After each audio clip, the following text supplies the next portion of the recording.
My boyfriend has been disgusted with me lately. He doesn't want to be intimate with me, doesn't want to take me out, and doesn't want to acknowledge our relationship. He says I've become unattractive, but I'm a flower spirit. Love is my nourishment. The more I'm loved, the more beautiful I become. The reason I've grown ugly is that his love for me has been fading. After months of fooling around outside, when he finally remembered me, the disgust and mockery he had prepared somehow wouldn't come out. Because, to his shock, during the days he was away, my beauty had returned. In fact, I was even more beautiful than before. Chapter 1. I turned over in bed, and the silk sheet snagged with a harsh ripping sound. Staring blankly at my dry, shriveled elbow, my heart sank. Claude had been away on a business trip for 3 days. I was withering, literally withering, something no skincare product could fix. But the remedy was simple. Claude just needed to hug me and kiss me.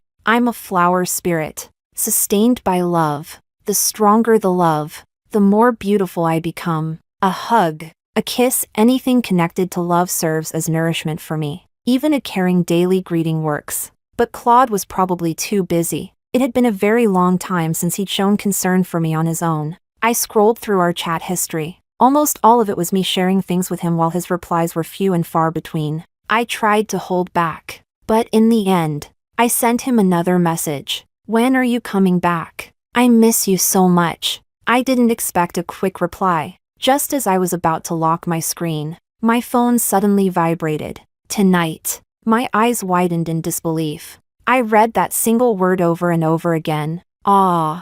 Tonight.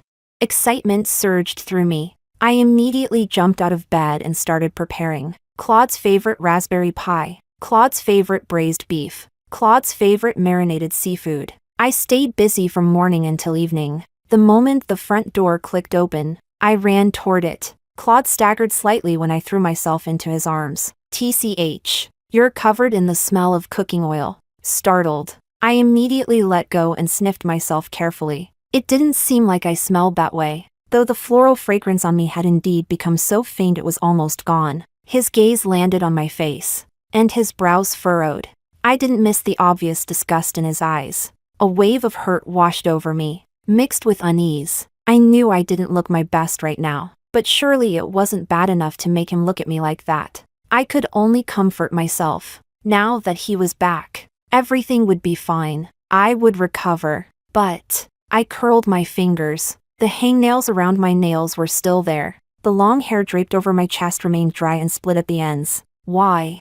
He had hugged me. Why hadn't anything changed at all?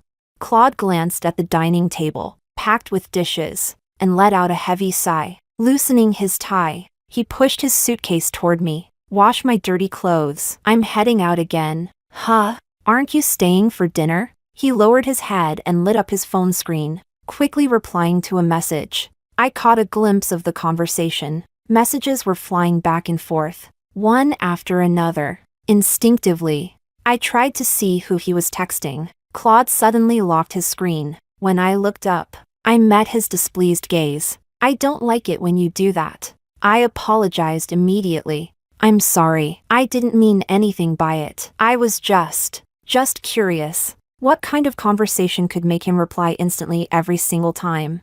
Was I too boring? Was I too clingy? How should I change?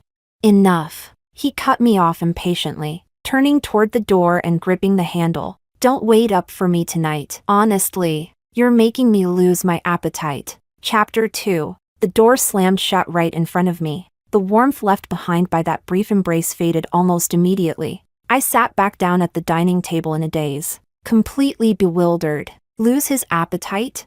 Was he talking about me? Or the food? I sat there for a long time, unable to figure it out. By midnight, Claude still hadn't come home. I wanted to ask where he was, but I was afraid of bothering him. After hesitating for a long time, I opened my phone. Right then, a message from one of my coy spirit sisters popped up. Flora, have you heard? That little succubus was fooled by her partner with heather flowers mixed into lotus root starch for almost half a year. She's practically withering away. I was shocked. How is that possible? Did her partner stop being interested in her? TCH. It's not that he lost interest. He's just been getting fed elsewhere. I was even more stunned. The succubus had an absolutely breathtaking face and figure. Her partner had pursued her for ages before finally winning her over. Someone like that would cheat?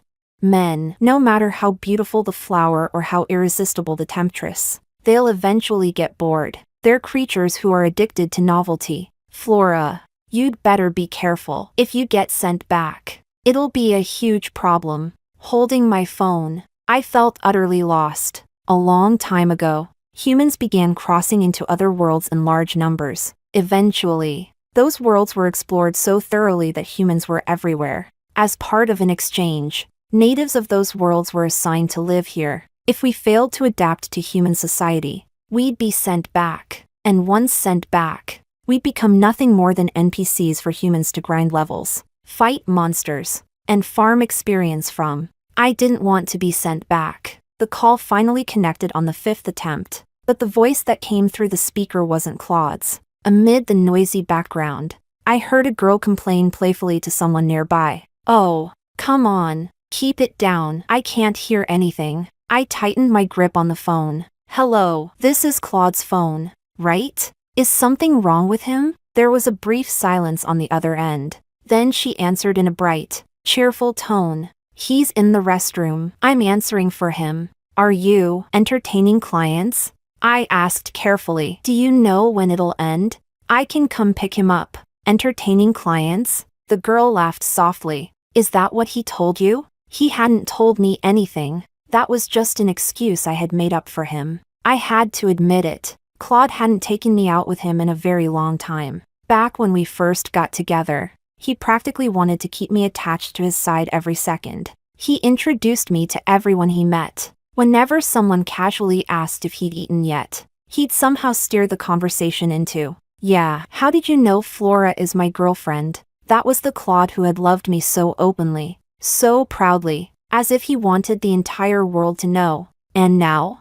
Now he disliked me so much that he didn't even want me near his social circle. It wasn't until the middle of the night that he finally came home, reeking of alcohol. I struggled to get him settled into bed. Just as I was about to make him some hangover soup, his phone screen lit up. "You're so naughty." For some reason, the tone of those words immediately reminded me of the girl who had answered his phone. My heart pounded wildly. Glancing nervously at the sleeping Claude, I held my breath and used his hand to unlock the screen. The chat window was spotless, including the newest message. There were only 3 lines. "Guess what color I'm wearing underneath tomorrow. If you guess right, I'll give it to you tonight. If you guess wrong, you have to buy me the color you mentioned." Claude's reply consisted of a single word. Nothing. The blood in my body seemed to freeze. So when he had nothing to say to me, this was what he was talking about with someone else. When we were assigned to the human world, all of this world's knowledge and civilization had been implanted into us. I could talk to Claude about history, about sports, about the evolution of human society, about art and culture, about esports. Yet despite knowing all those things, I no longer had anything in common with him. I couldn't lie to myself anymore. Lately, I couldn't feel Claude's love at all. So this was the kind of thing he liked? The words of my coy spirit sister echoed in my mind. Men are forever chasing novelty. Had I become too boring? Too obedient? Too well-behaved? If that was the problem, I could change. I would learn. Chapter 3. When I woke up the next morning, Claude's side of the bed had long since gone cold. I got out of bed slowly and made myself a late breakfast. I had just sat down when the doorbell rang. Standing outside was an unfamiliar young man who looked extremely nervous. Immediately setting aside the sadness I'd been trying to process since last night, I cautiously hid behind the door. "Who are you looking for?" "Hello. I'm your neighbor. I moved in 2 months ago. I don't mean any harm. The young man raised his hands and took 2 steps back. I really couldn't resist anymore. Couldn't resist? I became even more wary and slowly closed the door, leaving only a narrow crack. "The food from your apartment smells way too good." He looked at me hopefully. "Could you let me have a meal? I'll pay for it." Smells good? But I had only made a pot of rice cooker mixed rice. I'd simply dumped all the leftover ingredients from last night into the rice cooker and let it cook together. Since Claude wasn't home, I could survive the whole day on something simple. Seeing that I still looked suspicious, he frantically began pulling out documents. His ID card, student ID, medical insurance card, rental agreement. But that wasn't the important part. The important part was that I suddenly felt something. A strong feeling. Something I hadn't felt in a long time. It was like the gentle spring rain of early April, softly seeping into every pore of my body. Looking down, I saw that my pale nail beds had regained their healthy color. My dull, dry skin now glowed with a luminous softness. I looked up in shock. "You like me?" The young man clearly hadn't expected me to be so direct. His eyes widened instantly, and he began stammering in panic. "No, I mean, yes. I know you have a boyfriend. I don't have any inappropriate intentions. I was genuinely just craving the food, not craving you. Okay, maybe a little, but I won't cross any boundaries. I promise. I wasn't wearing this athletic tank top to seduce you. I just came back from basketball practice. I smelled the food before I had time to change, and I definitely didn't come over on purpose because your boyfriend isn't home." What was he even talking about? I was completely confused. In the end, he looked utterly helpless, not daring to get too close. He stood several steps away and pleaded softly.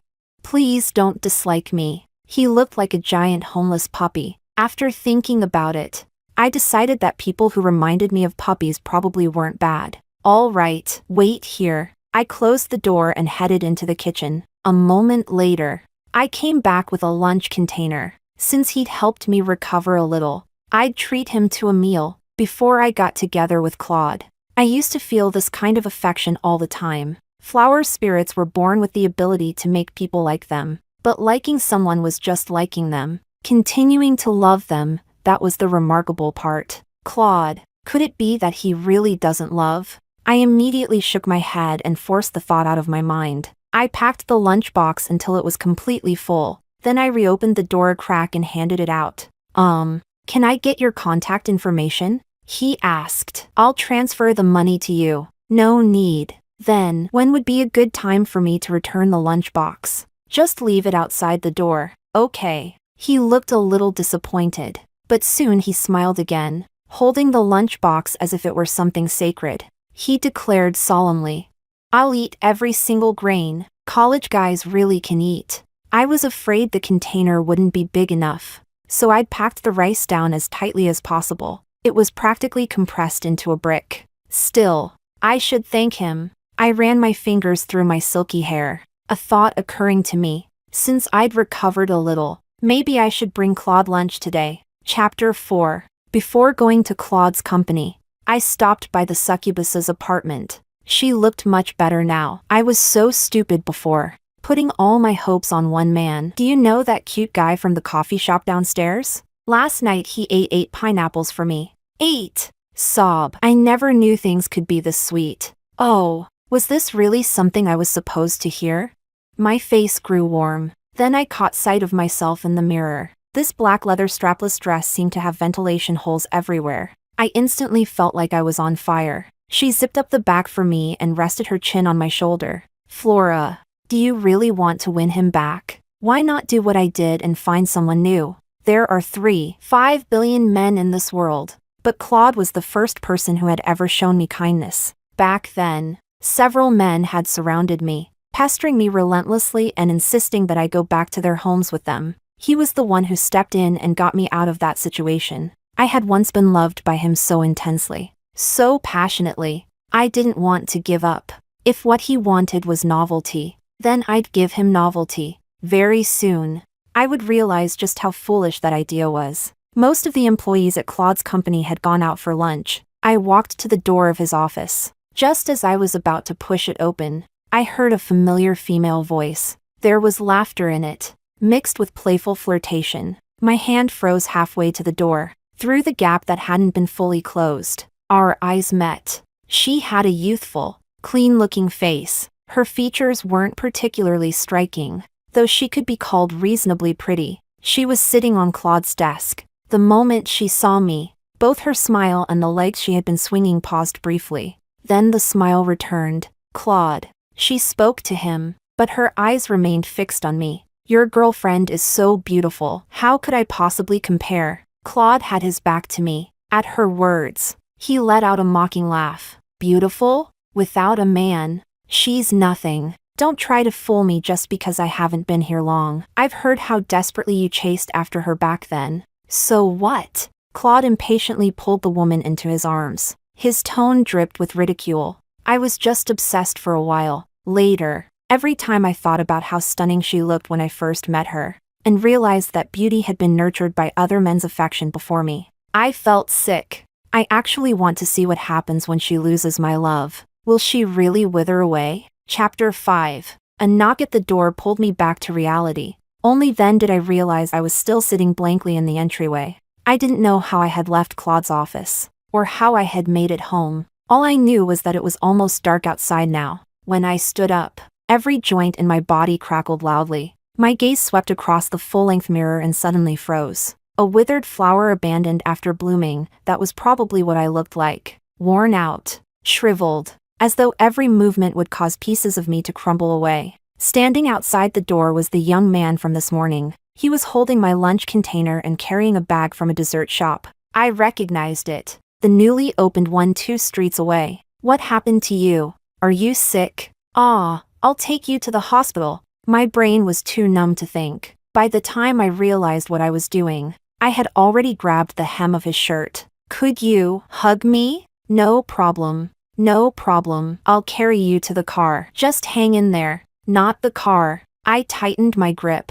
Come inside. Hug me. The tall young man seemed to crash completely. Only then did he notice my overly short leather dress. After staring blankly for 2 seconds, he awkwardly looked away. Isn't that kind of inappropriate? The feeling surrounding him was like a gentle spring breeze and soft rain. To me, in my current state, it was irresistibly attractive. Whether it was appropriate or not no longer mattered. I felt like roots on the verge of drying out, finally sensing a trace of water, desperately reaching toward it. Closer, just a little closer. I touched it. The young man's entire body instantly tensed. You broke up? Even his voice sounded tight. Broken up?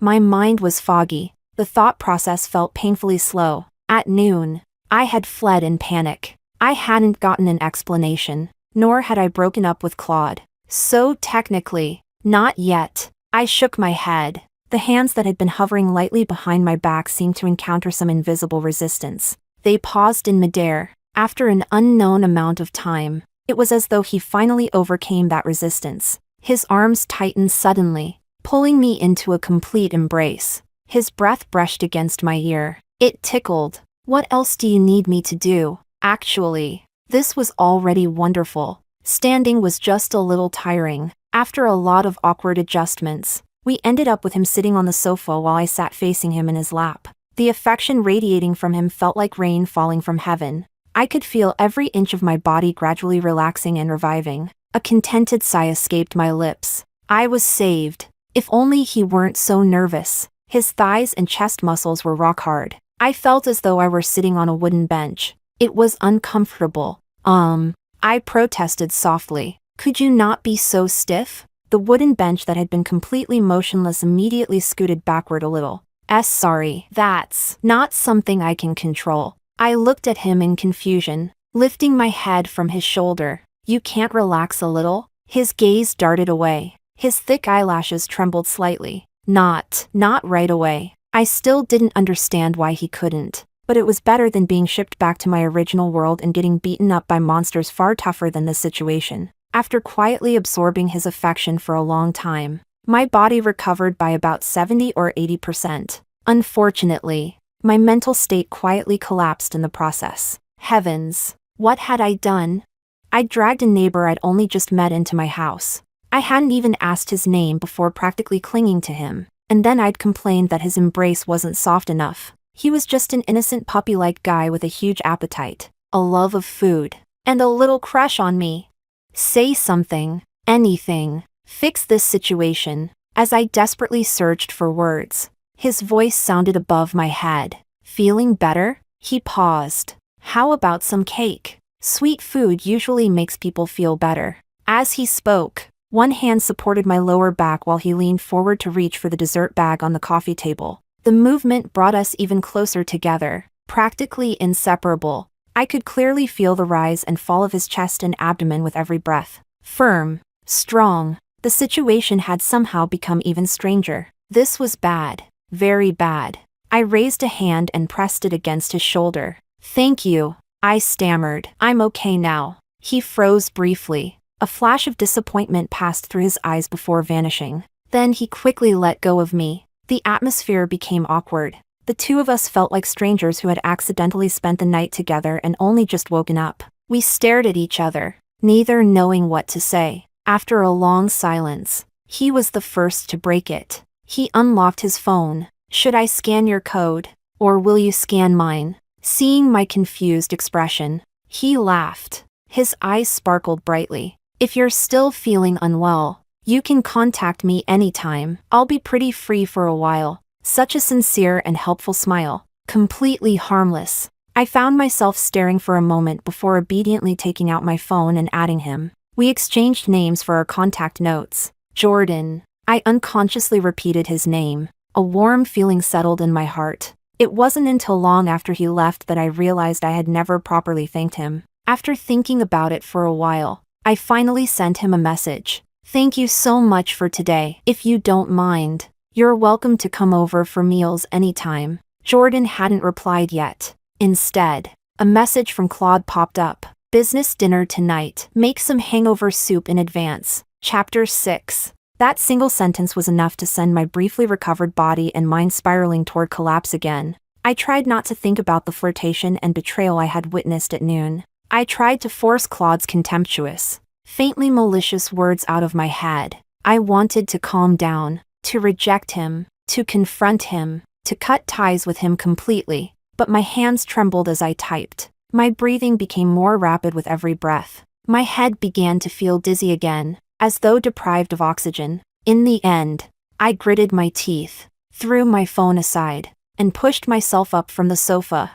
I decided to change out of this humiliating dress first. Just then, my fingertips brushed against something hard. I pulled it out and discovered it was a student ID card. Had it fallen earlier? But I looked at the gap in the sofa cushions. How could something accidentally fall so perfectly into a crack like that? Opening the student ID, I found a photo of the young man smiling with carefree confidence. If the name and face hadn't matched, I would have wondered whether I was looking at the wrong card. So the shy, well-behaved young man could smile so boldly after all. After admiring it for a moment, I was about to message him that he'd forgotten his student ID. Then, out of the corner of my eye, I spotted a Bluetooth earbud beneath the coffee table. It wasn't mine, and it certainly wasn't Claude's. It could only belong to Jordan. As I picked it up and placed it beside the student ID, I noticed a silver woven bracelet lying on the carpet. The owner of the dropped equipment showed up very quickly. Jordan scratched his cheek awkwardly. "I think I left." I presented everything with both hands. "Anything else?" He froze slightly. The frustration on his face suddenly looked much more genuine. "Thank you, and sorry. Actually, you didn't have to do all this. I would have contacted you anyway." Now it was my turn to feel embarrassed. "For a while, I'm going to need you. Need your affection. Need your love." Even without looking up, I could feel the intensity of his gaze. It made me nervous. My next words came out awkwardly. "But I might not be able to give you the response you want, and I won't really date you." I swallowed. "Can you still accept that?" Jordan said nothing. Of course he wouldn't agree. Only a fool would pour out feelings without expecting anything in return. Just as I was about to say something else to ease the awkwardness, he suddenly stepped closer. Before I could react, a powerful surge of affection exploded around me. My knees nearly gave out. I looked up in shock. Jordan was smiling, the curve of his lips unmistakably confident, with pleasure. At that moment, I realized I might have been wrong. Perhaps he wasn't some gentle, food-loving puppy after all. Maybe the sharp confidence in that student ID photo was his true nature.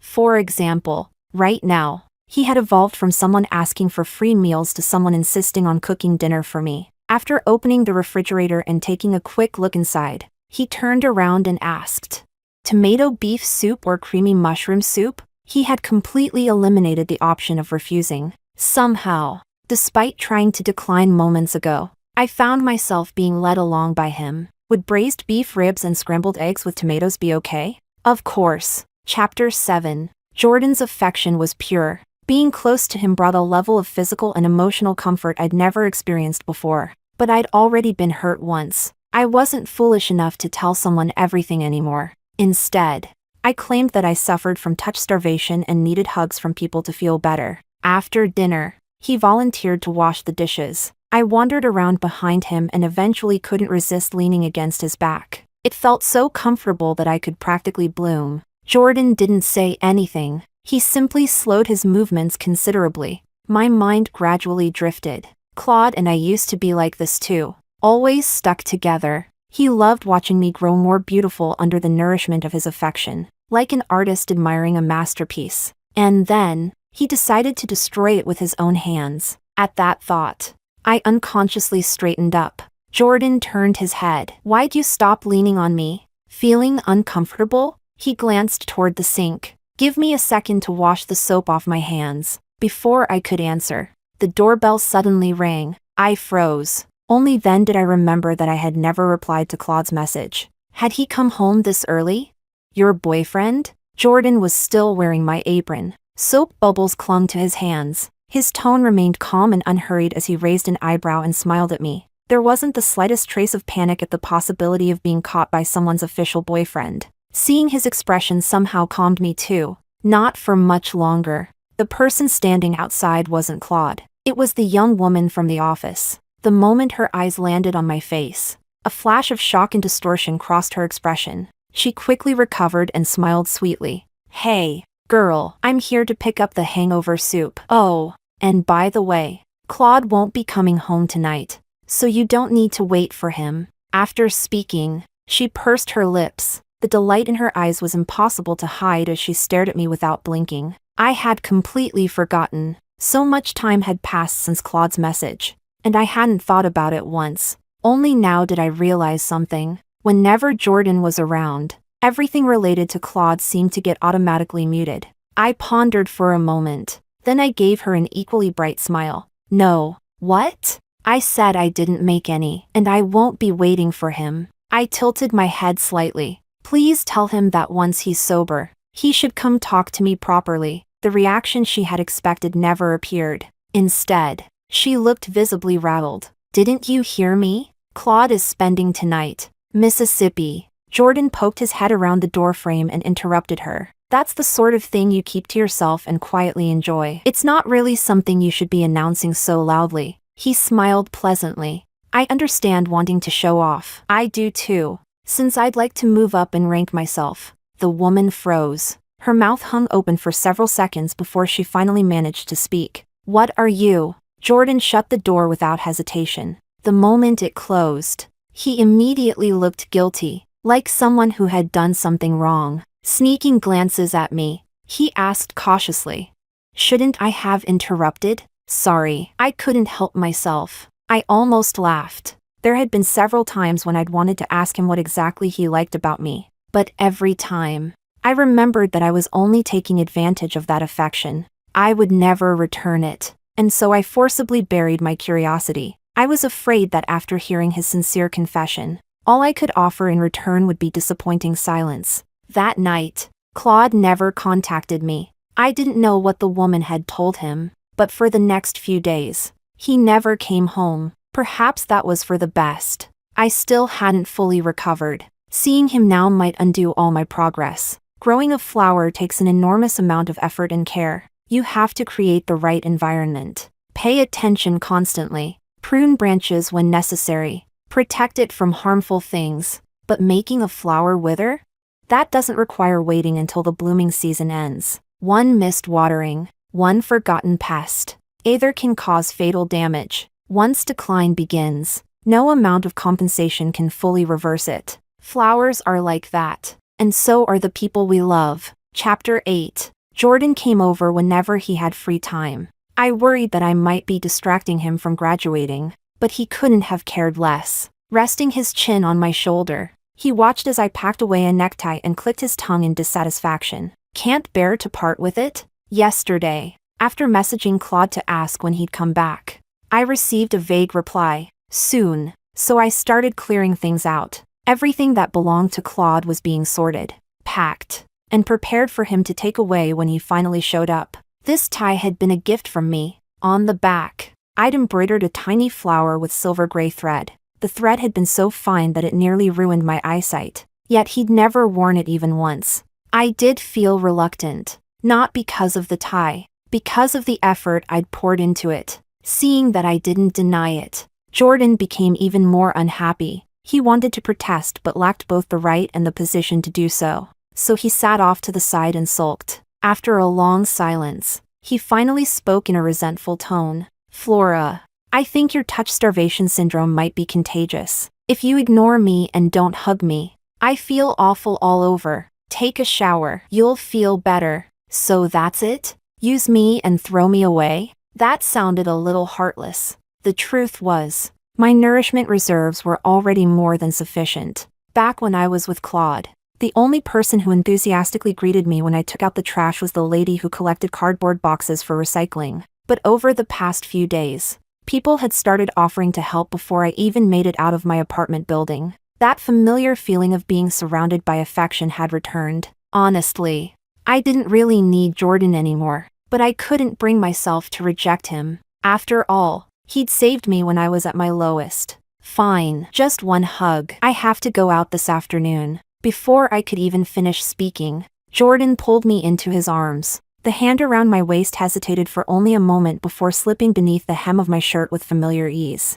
I shrank back instinctively. Don't do that. You'll end up. After sitting on his lap enough times, I'd learned that it wasn't only his muscles that became rock hard. Too late. Jordan sighed dramatically. That already happened. Jordan was smart. After only a few encounters, he'd figured out the reason behind my recovery. One time after hugging me, he pinned me lightly against the sofa and murmured in a tender voice, "Have you ever considered trying a more efficient method?" The temptation in that whisper was about as dangerous as a gardener waving a bottle of premium fertilizer in front of a flower and asking if it wanted a taste. I resisted, again and again, but Jordan was persistent, again and again. Every compromise I made only encouraged him to push a little further, though we'd always stopped before crossing any rail lines. We'd already drifted very far from the original agreement of just hugs. Flora, he buried his face against my neck and nuzzled lazily. You smell amazing. His words reminded me that I really did need to leave. In this world, my profession was perfumer. After getting together with Claude, I'd neglected my career for far too long. It was time to pick it back up. I'll come with you, Jordan offered. The mall opened a new dessert shop. I fastened the last button of my blouse and turned toward him. No need. I'll bring something back for you. Jordan straightened lazily. I want whatever your favorite is. My favorite, raspberry pie? No, that was Claude's favorite. The reason there was always beef in my refrigerator was because Claude liked it too. I froze. I suddenly realized I couldn't remember what I actually liked. The shoulder-length curls? Because Claude liked them. The elegant designer-inspired outfits? Because Claude liked them. Waiting at home for him to return? Because Claude liked that too. He had carefully pruned me into the version he preferred, arranged me beautifully in a vase, then waited for me to wither. Jordan and I ended up sampling almost every dessert in the shop. Then I tasted the pistachio yogurt cheesecake. Suddenly, something brightened inside me. You like that one? I nodded repeatedly and pushed the small plate toward him. Try it. Jordan didn't reach for the fork. Instead, he leaned forward slightly and tasted from my spoon. His eyes curved with satisfaction. I like it too. The dessert shop buzzed with conversation. People came and went all around us. For no reason at all. My heart skipped a beat. Flustered, I pushed him back into his seat. We're in public. Behave yourself. Jordan's response seemed completely unrelated. Flora, you're really beautiful. Young people and their impossible train of thought. I muttered a vague thanks. Well, I guess I should thank you. It doesn't have much to do with me. His gaze settled on me, warm and unwavering. You were always beautiful, even with my head lowered over the dessert. I could feel his intense stare, feel the affection radiating from him. The love around me had become so dense that it felt almost tangible. I couldn't handle it. With trembling hands, I packed up the unfinished cake. Jordan took the box from me, then casually intertwined his fingers with mine. I tried to pull away. Failed.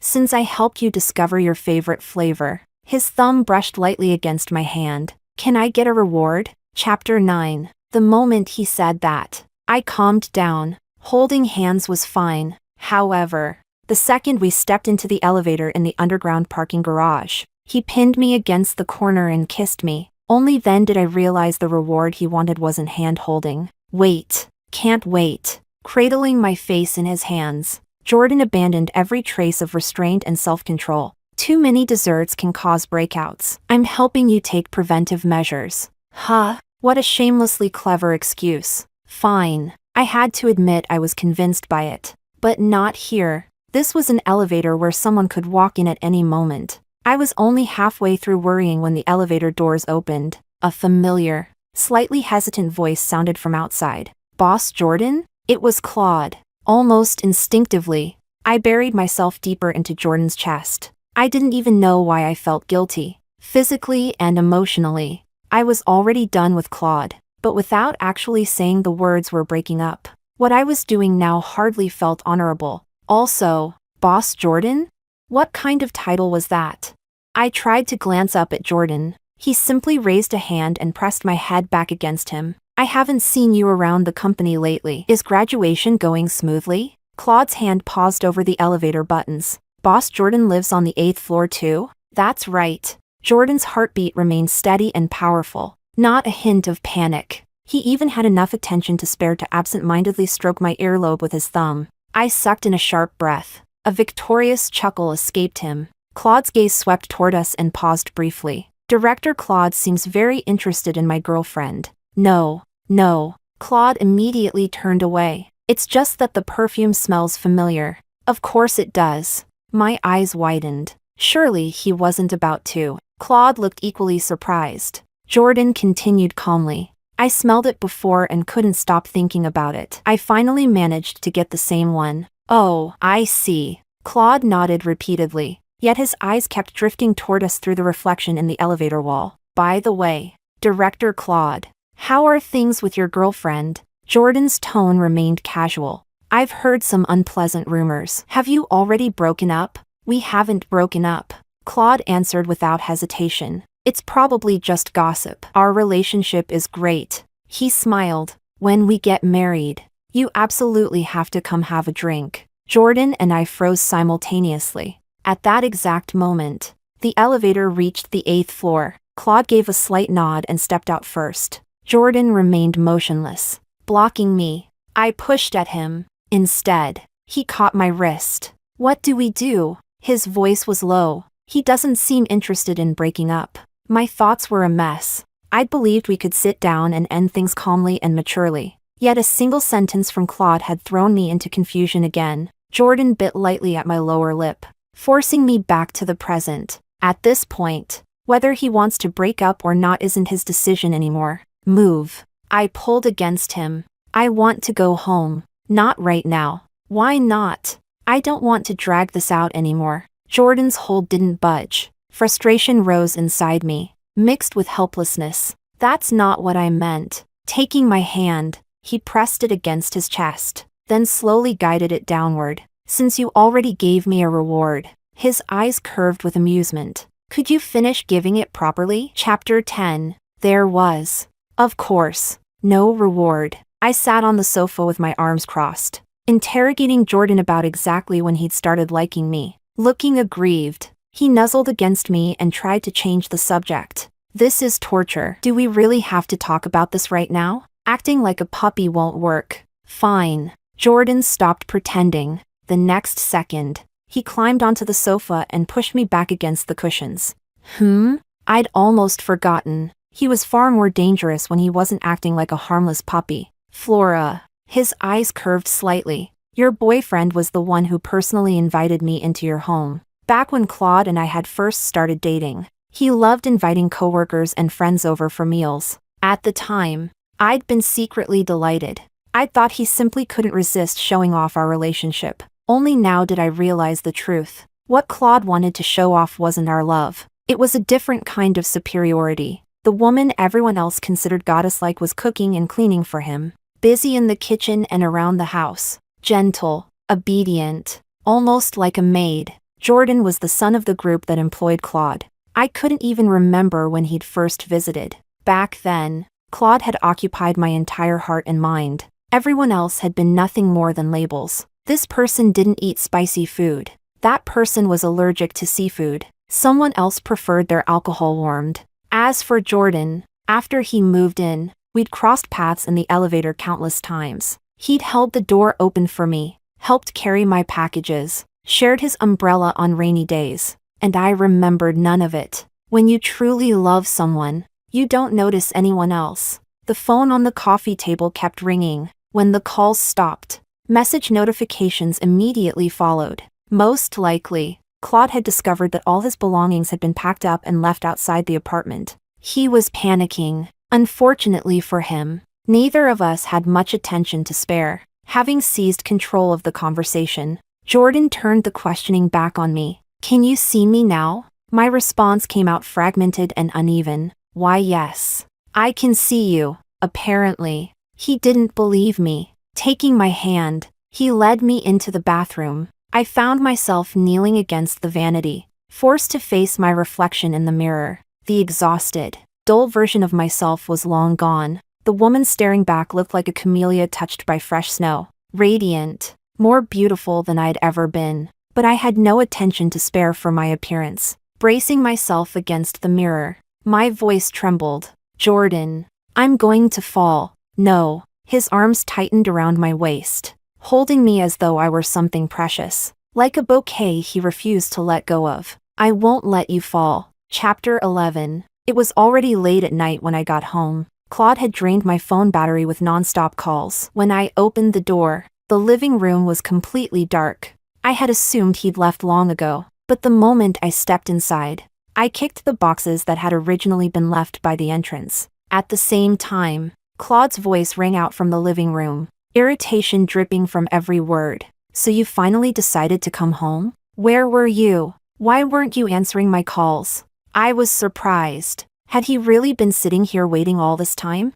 "It's only been a few days since I came home. Did you seriously have to throw this kind of tantrum?" He stood up from the sofa. "What? You want to break up?" Using the faint light spilling in through the windows, I saw him reach for the light switch. "Don't turn on the light." My voice was horribly hoarse, like rusted metal scraping together. Just forcing the words out took effort. Claude paused. Then he suddenly laughed. The tension in his expression disappeared, replaced by the familiar disdain and contempt. "Oh, I get it. You don't want me seeing what you look like now. It must be hard to accept. After all, you used to be so beautiful. Now you're nowhere near good enough for me. But don't worry." His tone grew smug.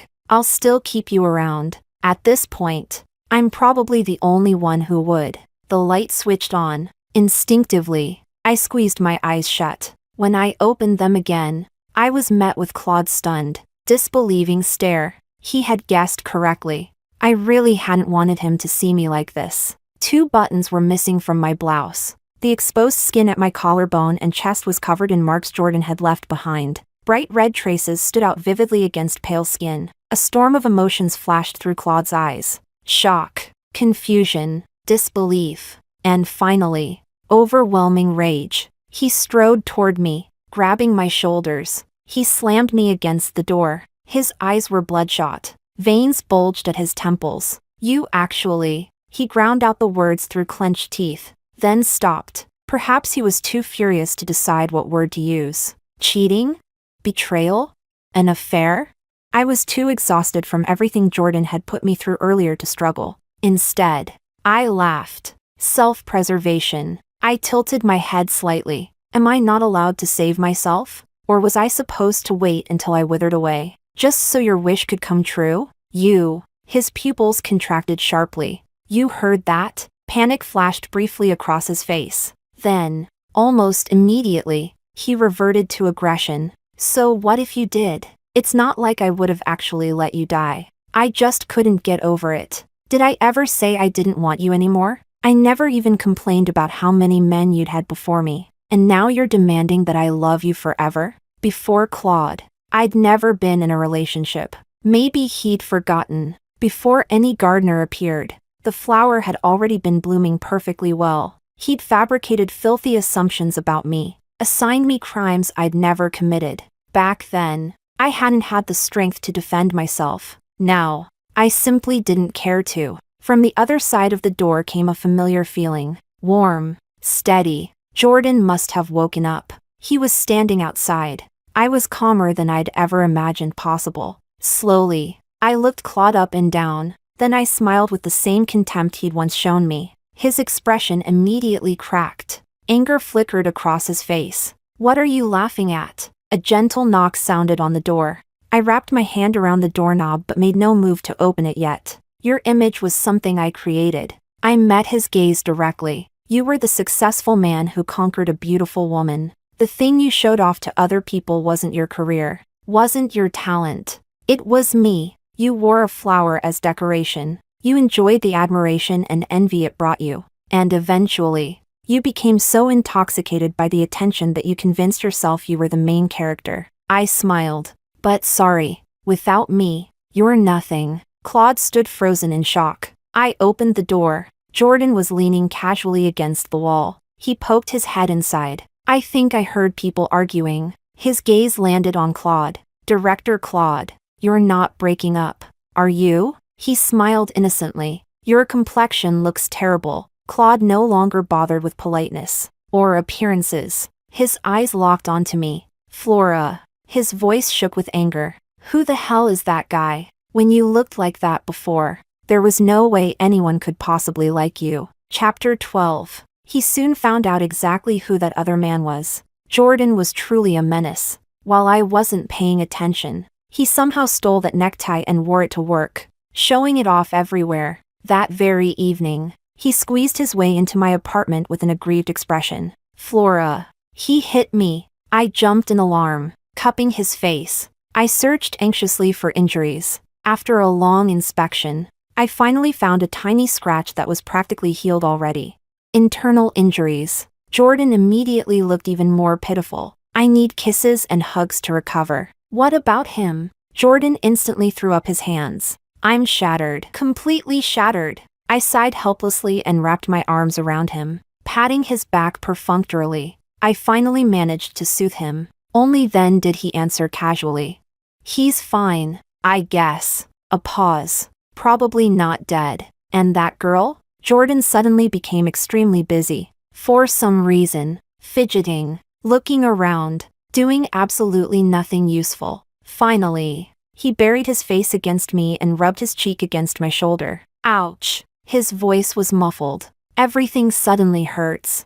I had a vague feeling that something wasn't quite right, but I couldn't spare the energy to investigate. The new fragrance I'd launched became a huge success. For the first time, I experienced a different kind of overwhelming affection, one that had nothing to do with men, and nothing to do with romance. I began exploring the kind of life I genuinely enjoyed, developing hobbies, discovering my own interests, because little by little, I came to understand something important. When I learned how to love myself, the world finally learned how to love me back. Chapter Extra, Jordan's Perspective. Here we go again. He's bragging about his girlfriend. Again. I hated Claude. No real ability, no meaningful achievements. Everything he had was built on the efforts of his team. If my father hadn't insisted that I spend some time learning under him first, I would have kicked him out ages ago. His little followers were marveling over the elaborate lunchbox he'd brought. Claude waved it off casually.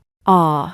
I told her not to bother. She insisted on waking up at 5 in the morning to make it for me. "That's insane, Claude." "Damn. I'm jealous. I'd love a girlfriend that devoted." "You're so lucky." Claude's expression shifted slightly. One of the sycophants immediately jumped in to flatter him. "If you had half of Claude's charm, you'd have one too." Another round of tedious mutual admiration followed. Someone finally noticed that I'd been silent the entire time. They grinned and nudged me. "Jordan probably doesn't know. Claude's girlfriend is an amazing cook. We go to his place for free meals all the time." Oh, I raised an eyebrow. Doesn't that inconvenience her? Claude looked at me, his eyes lighting up. Not at all. She loves it. He smiled. How about tonight? Anyone free can come over for dinner. There were less than 5 hours left until dinner time. Did he have any idea how exhausting it was to prepare food for that many people in such a short time?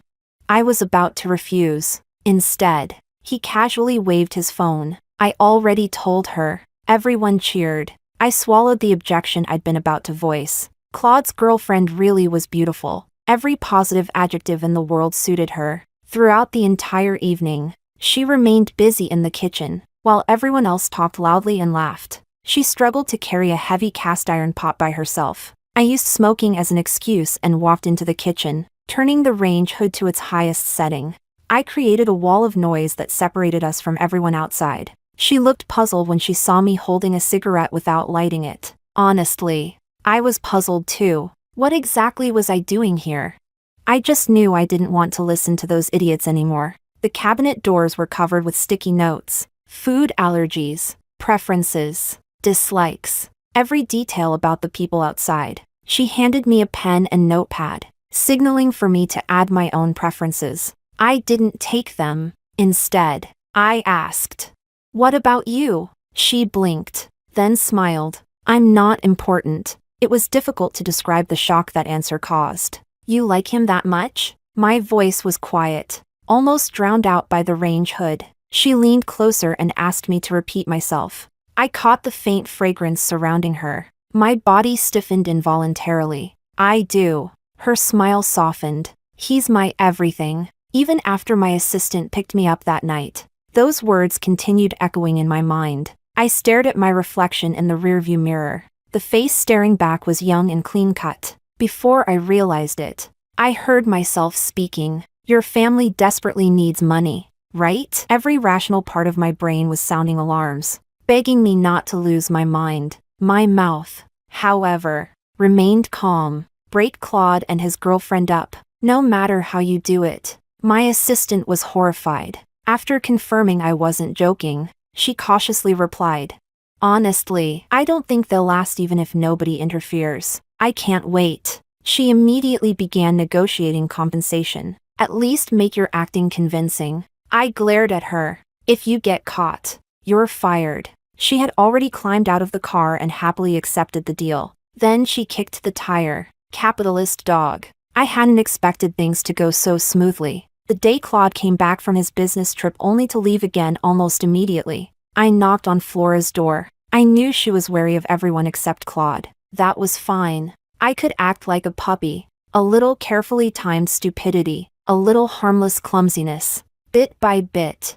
her defenses came down. She came to believe I was a guy with a few tiny schemes who was terrible at hiding them. That was exactly what she believed. Everything unfolded according to my plan, and then things started going off course. Originally, I wanted her to love me the way she'd loved Claude, to look at nobody except me. But the day she tasted a dessert she genuinely loved, the way her eyes lit up instantly, something inside me changed. A voice whispered, "Forget it. This is good too. No, this is better." 6 months after she and Claude broke up, I finally couldn't take it anymore. She became more beautiful, more accomplished, more confident, and the number of outstanding men around her kept increasing. I panicked, so I resorted to a few tricks. I bribed the succubus with 8 elite male models and convinced her to help me stage a scene. "Flora." The succubus wrapped an arm around me dramatically. "Since he's not your boyfriend, can I take him home?